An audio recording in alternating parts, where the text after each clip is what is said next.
Welcome to Chat English, where we teach you the real English you actually use in daily life.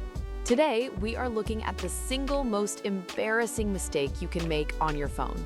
Imagine it is 2 p.m., you are stressed at work, and you text your best friend, "He is driving me crazy today." But then you look at the screen and realize you just sent it to your boss.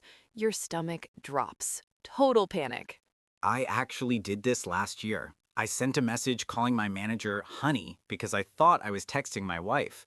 I wanted to throw my phone in the ocean. Today, we are sharing our worst text disasters and giving you the exact copy-paste phrases to fix the mistake and save your job. I still get nervous just thinking about that day, Jessica. It is a terrible feeling. You hit the send button, and the moment your finger leaves the screen, you realize what you did, but it's too late. The message is gone. It is the absolute worst. Time slows down, you stare at the screen, you hope that maybe your internet disconnected or maybe the app crashed. But no, there's that little word at the bottom of the message, delivered. Delivered. That is a scary word sometimes. So, Dave, you have to tell me the full story. You called your manager honey? What happened? How did that even happen? Well, it was a Friday afternoon. I was incredibly tired. It had been a very long week. I was working on a huge financial report for my manager, whose name is Robert, by the way. Robert is a very serious, traditional guy. He does not joke around much. Okay, so a very serious boss. That makes it so much worse. Exactly. So I have my phone on my desk next to my keyboard. I'm typing numbers into a spreadsheet, looking at my computer screen. Suddenly, my phone lights up. I see a message from my wife. She asked, "Are you almost finished? Can you order the pizza for tonight?" That sounds like a normal, nice Friday evening text. Right. So I pick up my phone. I do not really look at the top of the screen where the name is. I just type my reply as fast as I can because I want to get back to my spreadsheet. I typed, "I'm almost done, honey. I will order the large pepperoni right now." And I hit send. Oh, Dave, no. Yes, and as soon as I hit send, I finally looked up at the top of the screen. I was not in the chat with my wife. I was in the chat with Robert, my serious, traditional manager. We had been messaging earlier about the report, and his chat window was still open. Oh my goodness, you sent that to Robert. "I am almost done, honey. I will order the large pepperoni." What did you do? Did you panic? Panic is not a strong enough word, Jessica. I stopped breathing. I felt my face get incredibly hot. I started sweating. I literally pushed my chair back from my desk and put my hands on my head. I was just staring at the phone, watching the screen. Did he see it immediately? You know how sometimes people take hours to check their phones. You could hope that maybe he left his phone in another room. No such luck. Within 2 seconds, the little word delivered changed to read. He read it instantly. Oh, that is painful. He read it. What did you do next? Did you just close your laptop and run away from the office? I wanted to. I seriously thought about just packing my bags and moving to another country. But no, I had to be an adult. I had to do damage control. Damage control. That's a great phrase. What exactly does damage control mean in this situation? Damage control means taking immediate action to fix a mistake before it causes bigger problems. When you do damage control, you're trying to minimize the negative consequences. You know the damage is done, the mistake happened, but you're trying to control how bad the situation gets. I see. So the damage is the embarrassing text message, and the control is how you apologize to fix it. Exactly. I needed to send a follow-up message immediately to explain the mistake so Robert didn't think I was losing my mind. So, how do you do professional damage control when you text the wrong person? Let's turn this into a little quiz for everyone listening right now. I love that idea. Okay, everyone listening, imagine you're in my situation. You just accidentally sent a very casual personal message to your strict boss. You need to apologize and do damage control immediately. Which of these 3 options is the best reply? Option A. Oops, my bad, wrong chat. Option B. Please ignore my last message. I sent it to the wrong person. I apologize for the confusion. Or option C. I'm so sorry, Robert. Please don't be angry. I thought you were my wife. I'm so embarrassed. Okay, take a second to think about it. Option A, option B, or option C? Which one is the best professional damage control?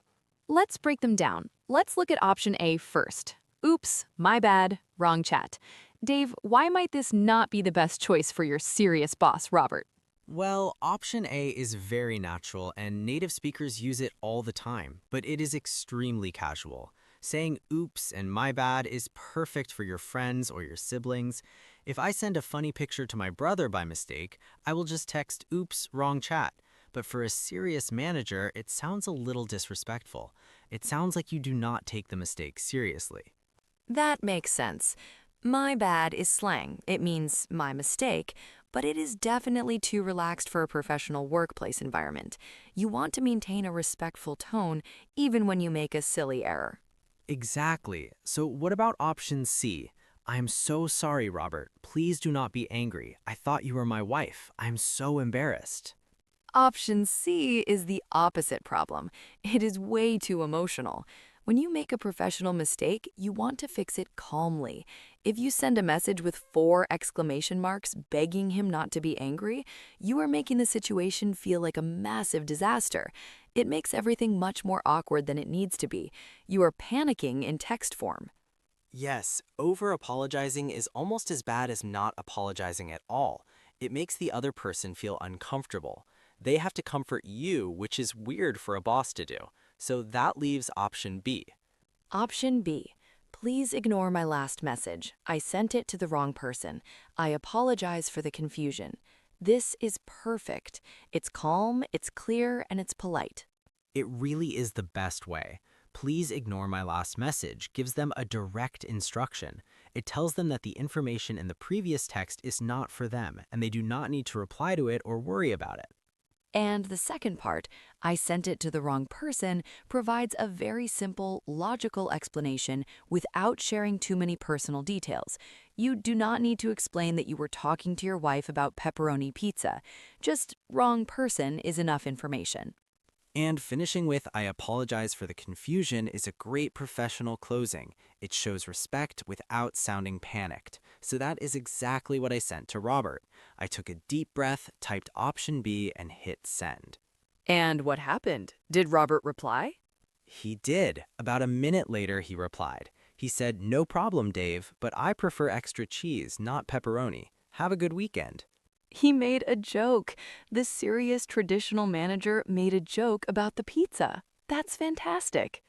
I could not believe it. I let out a massive sigh of relief. It turned out to be fine, but I learned my lesson to always look at the name at the top of the chat before hitting send. That's a great story, Dave, and a great lesson in damage control. But speaking of wanting to throw your phone in the ocean, I have a story that might be even worse than yours.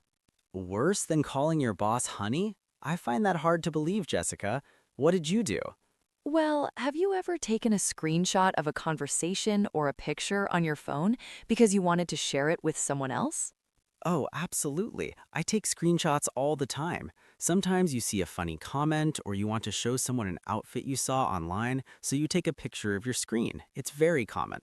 Right. Well, 2 years ago, I was texting my friend Sarah.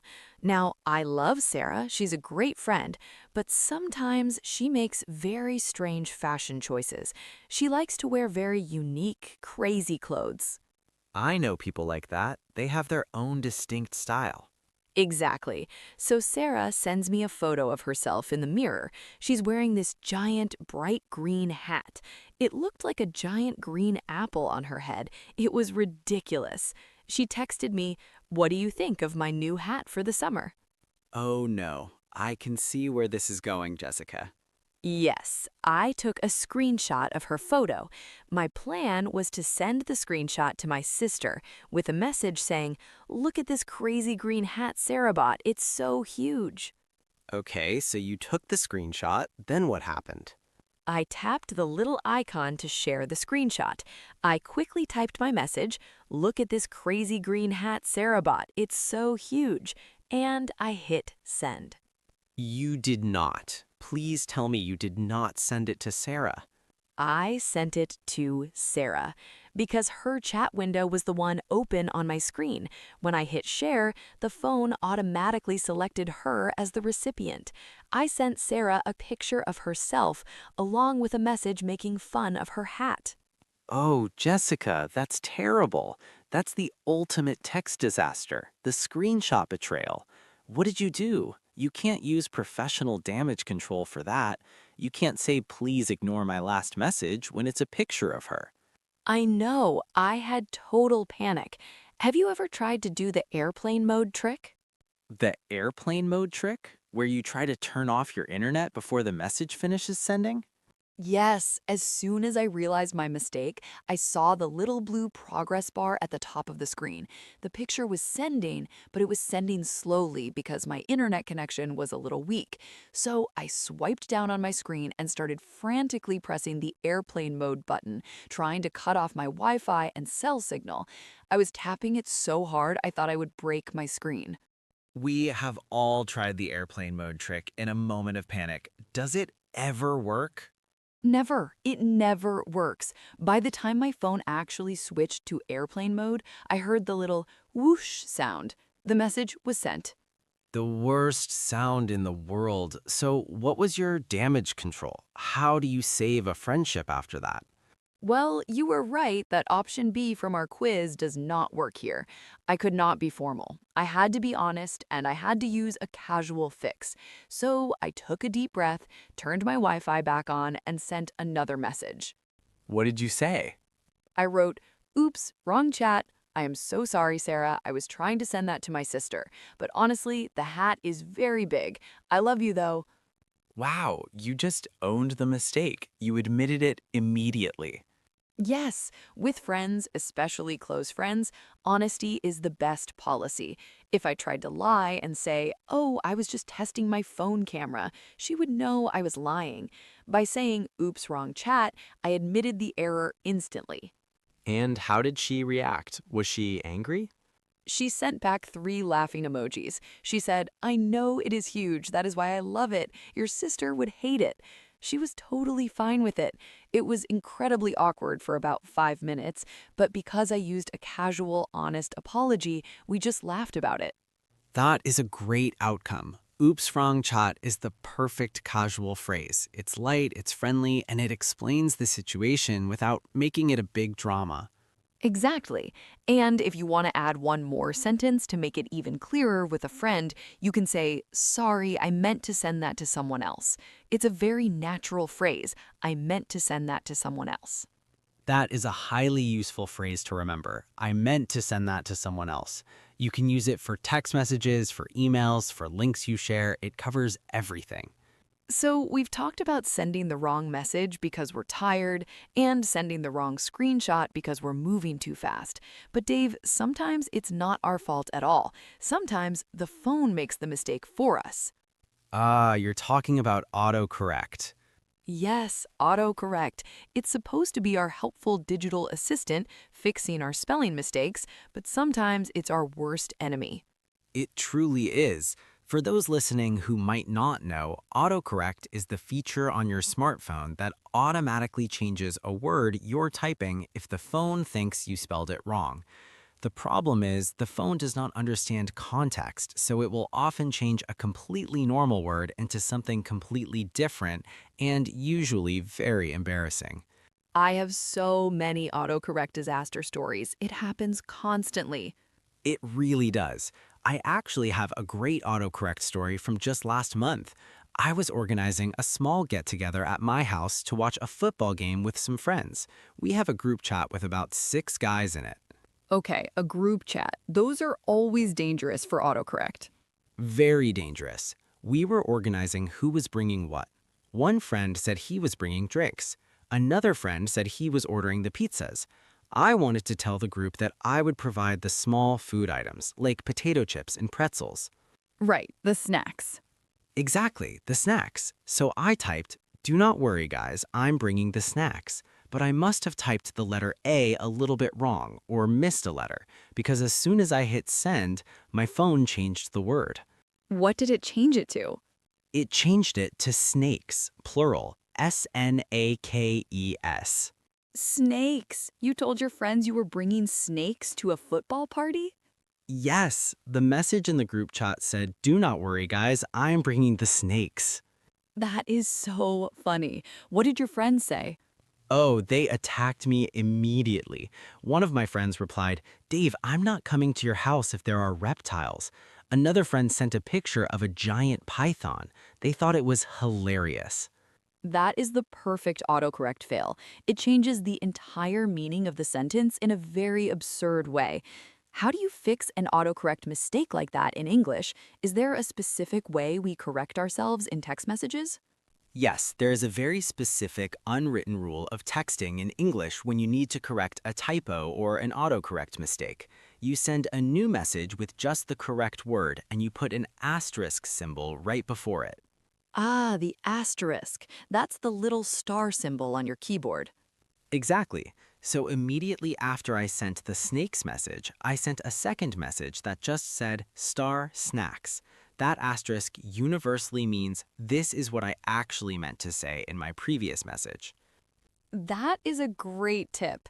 So if I accidentally type, I am going to the short, instead of I am going to the store, I just send a second message saying store, and everyone understands. Precisely. And if the autocorrect was really funny or embarrassing, we usually add a little phrase of frustration. We say, stupid autocorrect. Yes, stupid autocorrect. I type that at least once a week. It is a great way to show that the mistake was not your fault. It was the technology. You blame the machine. It is very freeing to blame the machine. I'm bringing the snakes, snacks, stupid autocorrect. It instantly turns the mistake into a joke. I had one with my husband recently. I was leaving work and I wanted to text him, I am leaving now. But my thumb slipped and autocorrect decided to change the word. I ended up sending, I am loving now. I am loving now? That sounds very philosophical, Jessica. It does. He replied and asked, who are you loving? I had to quickly send, leaving, stupid autocorrect. We had a good laugh about it. If you are enjoying these funny text message disasters and you want to learn real English with us through these kinds of everyday stories, make sure to click the subscribe button right now. We post new videos every single week to help you communicate naturally, whether you're talking to your boss, your friends, or dealing with your stupid autocorrect. Yes, please join our Chat English community. We love having you here. You know, Jessica, talking about all these stories makes me realize something about how technology changes our communication.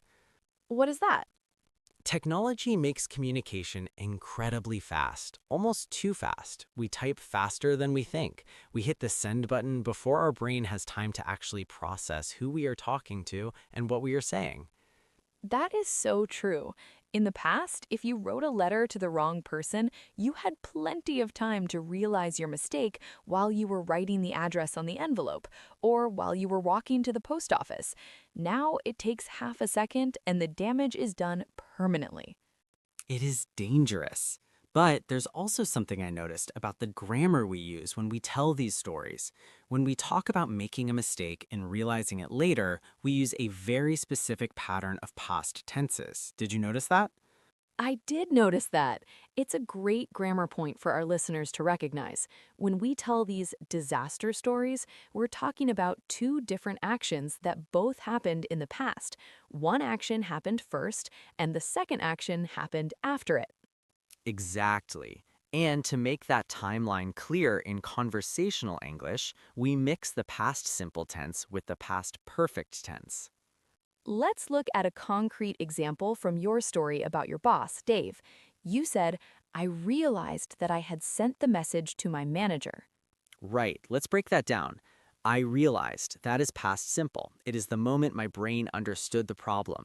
But what did I realize? I realized that I had sent the message. That is past perfect. Had plus the past participle sent. We use the past perfect had sent for the action that happened first in time. The sending of the message happened first. The realization happened second. So I realized, action 2, past simple, that I had sent, action 1, past perfect, the message to my boss. This pattern is everywhere when native speakers tell stories about mistakes. Let's look at your screenshot story, Jessica. You could say, I panicked because I had taken a screenshot of Sarah and sent it to her. Exactly. The panicking happened after the sending. I panicked is past simple. Because I had taken is past perfect. It shows the order of events perfectly, without needing to say, first I did this, and then secondly I did that. Let's give our listeners one more example to really make it clear. Imagine you arrive at the airport for a vacation, but you look in your bag and your passport is missing. You would say, when I arrived at the airport, I realized I had left my passport at home. Perfect example. I arrived and I realized are past simple. They are the later actions. I had left is past perfect because leaving the passport on the kitchen table happened hours ago. It's the oldest action in the story. This is how native speakers create depth and timeline in their storytelling. You do not need to memorize a grammar textbook to use it. Just remember the pattern. I realized I had done something wrong. That is a brilliant summary. I realized I had done something wrong. If you learned that one phrase, you've mastered the past perfect for conversational storytelling. Now, I want everyone listening to do something right now to protect themselves from these disasters. I want you to pause this video, open the settings in your main messaging app or your email app, and look for a feature called Undo Send. Oh, the undo send feature is a lifesaver. It's the greatest invention of the modern age. It truly is. Many email programs and messaging apps now have an option where after you hit send, the app waits for 5, 10, or maybe 30 seconds before it actually transmits the message. It gives you a tiny window of time to click undo and stop the message. Yes, if I had that feature turned on when I sent the screenshot to Sarah, I would have seen the picture going to her name, clicked undo, and avoided the entire panic attack. Exactly. It saves you from needing to do damage control in the first place. So go check your settings. Turn it on if you have it. You will thank us later. Well, Dave, looking at the clock, I think our time is running out for today. Time always flies when we are sharing our most embarrassing moments, Jessica. But before we go, we want to hear from our Chat English community. Yes, we want to read your stories. Have you ever sent a text to the wrong person? Did you send it to your boss, your mother, or a friend? Tell us your funniest wrong chat story in the comments below. Try to use our grammar pattern. Tell us when you realized that you had sent the wrong message. We read every single comment and we love laughing along with you. It is a safe space for embarrassing stories. And if you have a clumsy friend who is always sending messages to the wrong group chat, please share this video with them. They probably need to learn how to do damage control. Thank you so much for spending your time with us today, everyone. Keep practicing, keep talking, and do not be afraid of making mistakes. It happens to all of us. Have a wonderful week, everyone. Good luck double-checking your recipient names before you hit send, and watch out for the autocorrect snakes. Bye, everyone. See you next time. Bye!